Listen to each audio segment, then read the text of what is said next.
AresGame has recently released some new power supplies and asked if I wanted to take a look at one of them. Today, I'll be unboxing their brand new AGS850, and I'll also be sharing my thoughts on whether or not you should trust one of these power supplies in your system. Just like the 500-watt power supply and River 5 CPU cooler I've recently taken a look at, AresGame really doesn't skip over their packaging. The box does have more of a background compared to the AGV series. The back of the box shows the features of the power supply. This unit has a DC to DC design, but it's not stated on what voltage rails. They also claim that there is low electrical ripple and noise. I unfortunately can't test this at the moment, so I'll have to just take their word on it. This seems to have most protections, but no OTP or over temperature protection. This is a protection that if the power supply overheats, it'll shut down. Curiously though, the lower end AGV series has this protection, but this one does not. They claim this unit can deliver 850 watts at 40 degrees Celsius with the ultra quiet 140mm fan, so hopefully thermals aren't an issue. There's also a 10-year warranty with this unit, along with an 80 plus gold efficiency rating. Anyways, opening the box reveals a user manual,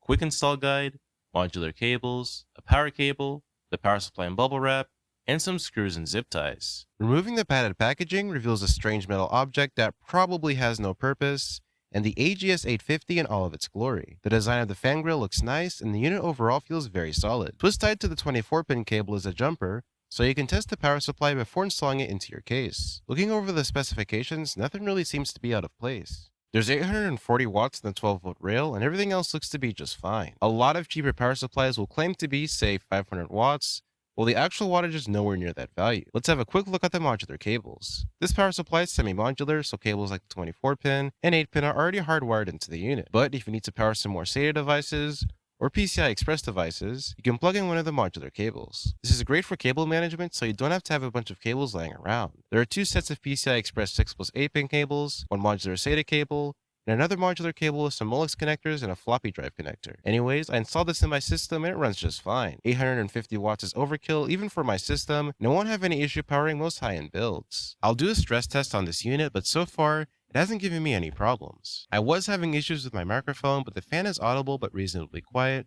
compared to the rest of my system. Now I'd like to talk about the build quality of this power supply. First of all, the blacktop cables are very nice, and I'm glad that AresGame has stuck with doing this. I don't have any equipment to really test this power supply, but I can make some conclusions with regard to this power supply and AresGame as a whole. The AGV500 gave me a great first impression to AresGame and what their products have to offer. The retail box was of decent quality, and they included things like a jumper, which I haven't really seen from any other brand. While the LTT PSU tier list puts the more entry-level bronze-rated AGV series at tier D, I don't think that those are bad power supplies. McLaurin PC Builds over on Reddit ordered some of these units, and reported that while not being an expert, the build quality is good, and the transformer and capacitors used are from long-standing reputable Chinese companies. And after trying to find some pictures of the inside of one of these power supplies, an Amazon reviewer took one for the team and voided their warranty. This is the inside of the AGV500. Not the best pictures, but pictures nonetheless. Another reviewer didn't post pictures, but also opened up their power supply. Their conclusion of what was inside also seemed good. And back to the AGS850, the product page actually shows a picture of what appears to be the DC to DC converter. As far as I'm concerned, this is the only picture of what's inside directly from AresGame,